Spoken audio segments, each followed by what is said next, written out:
the moment you contact the ball. Is it above the table? At the same height as the table? Or below the table?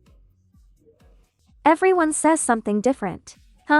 Most players still hit it above. Parallel with the table? For this ball, if you want to brush it more, I usually keep the contact point roughly parallel with the table. But if you want to power loop forward, you need to raise the contact point a bit. That's exactly the issue I want to talk about. Why do so many players loop? And the ball crashes into the net when trying to power loop? Because the contact point is too low.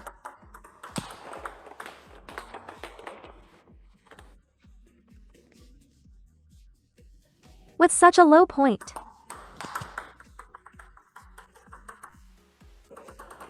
why are we still trying to power loop? It doesn't make sense. When you want to power loop, look.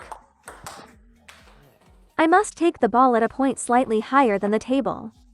Only at that height, when I swing and hit, do I have the right conditions to power loop?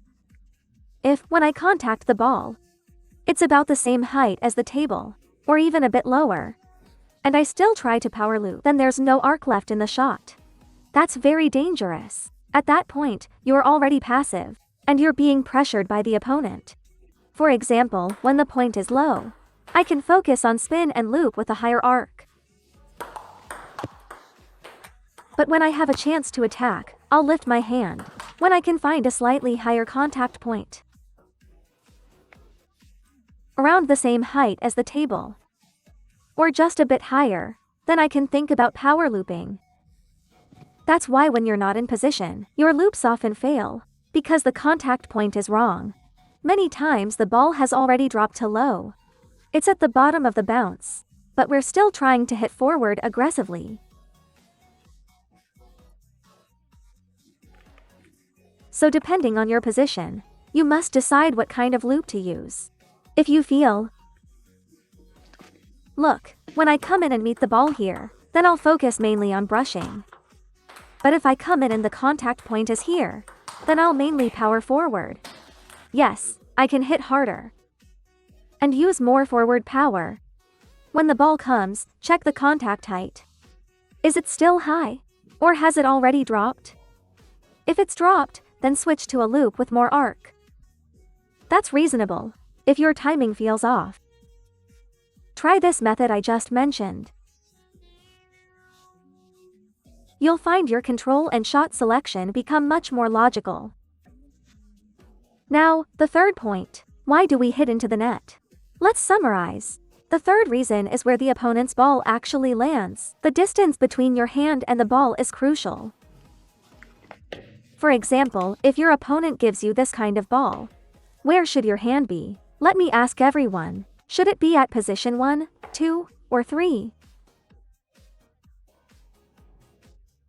You really need to understand this clearly. If the ball is a bit soft, right, when the ball is half long, watch carefully here.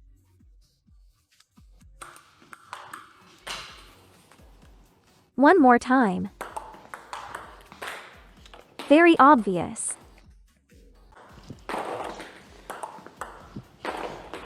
That's why for half-long balls, you tend to miss them. If your backswing is too big, and you use a long ball backswing when your opponent's ball is short, it loses power here, and it just drops down. Then when you swing forward, you tend to miss. You must control this distance. So for all these half-long balls,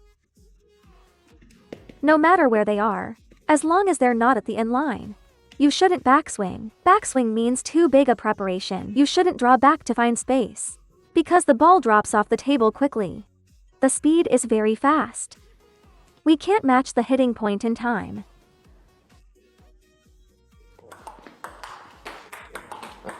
Don't backswing.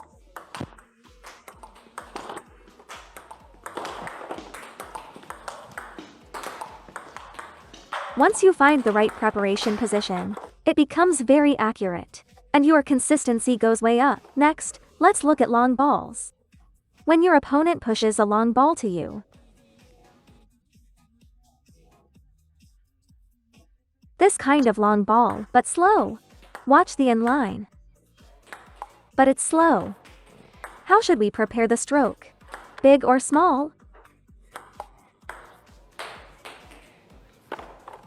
Big, that's right. Even though it's a long ball, it's slow. Watch my preparation. You can rotate your waist and pull back. That's fine. Even though it's a long ball, it doesn't pressure you. Don't be afraid. You can make your backswing fully loaded with power because you have plenty of time. But if at the same position, the speed changes.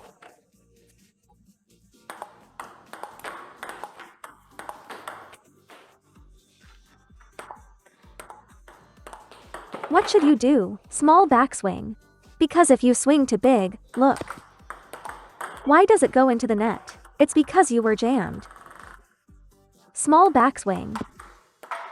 Follow the ball's speed. Focus on matching the rhythm. Avoid getting jammed. Reduce the size of your preparation. Reduce the size of your motion. Don't let it jam you. Follow its rhythm. Then you won't get caught. Since it's fast, its spin must be weak. That's very important. The ball can't be both very spinny and very fast. So don't worry. The reason your ball hits the net is because, for example, on the first ball, the opponent pushes a slow one. You loop like this, then the second ball, he pushes fast, and you still loop the same way. It's not the spin, it's that it jammed you. You always think it's too much spin, but it's not. You were jammed. You didn't have time to brush, didn't have time to retract your arm.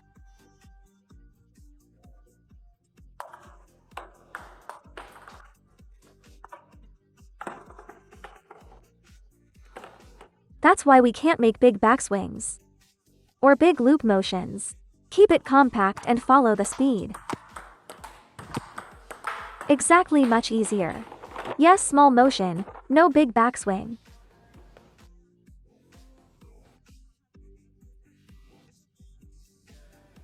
It's not that threatening. It's just fast. Finish your preparation faster and complete your brushing faster.